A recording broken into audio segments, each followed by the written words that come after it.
আগামী ঈদের সম্ভাব্য মুক্তির তালিকায় রয়েছে সিয়াম বুবলি জঙ্গলি সিনেমাটি। সিনেমাটির শুটিং এর পূর্বেই সিয়ামের জন্মদিনে তার অ্যাকশন লুকের ছবি প্রথম ঝলক প্রকাশিত হয়। সে সময় পোস্টারে প্রথমবারের মতো অন্যরকম সিয়ামকে দেখে ভক্ত দর্শকেরা নড়ে চড়ে বসেন। তখন থেকে মূলত জঙ্গলি নিয়ে দর্শকদের একটা আগ্রহ তৈরি হয়েছে। চলতি মে মাসে শুটিং শুরু হয়েছে সিনেমাটির। বিগত দুদিন থেকে সিয়ামের একটি শুটিং মুহূর্তের ছবি সামাজিক যোগাযোগ মাধ্যমে ভাইরাল হয়েছে।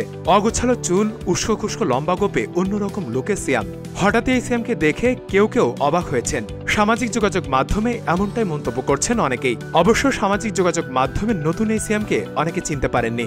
ফাঁস হওয়া সিয়ামের এই লুক নিয়ে সিনেমাটির পরিচালক এম রাহিম জানান, এটি মানিকগঞ্জের একটি লোকেশনে শুটিং এর সময় সিয়ামের লুক। শুটিং এর সময় ছবিটি তুলে কে বা কারা ফাঁস করে দিয়েছে। তিনি আরো বলেন, আমরা সেই শুরু থেকে খুবই সতর্কতার সাথে কাজ করছি, যাতে মূল শিল্পীর লুক ফাঁস না হয়। কারণ দর্শক আগে থেকে জেনে গেলে সিনেমা হলে গিয়ে দর্শকদের মজা নষ্ট হয়, কিন্তু সেটি রক্ষা করা খুবই কঠিন কাজ।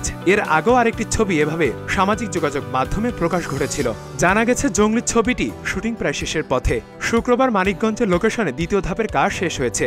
গত রোববার থেকে ঢাকার মধ্যে শেষ ধাপের কাজ শুরু হয়েছে। পরিচালক আরও জানান, নির্ধারিত সময় শুটিং শেষ করে ঈদে মুক্তি দেওয়ার অপেক্ষায় আছি। সিয়াম বুবলি ছাড়া ছবিতে আরও অভিনয় করেছেন শহীদুজ্জামান সেলিম, রাশেদ মামুন অপু সহ আরও অনেকে।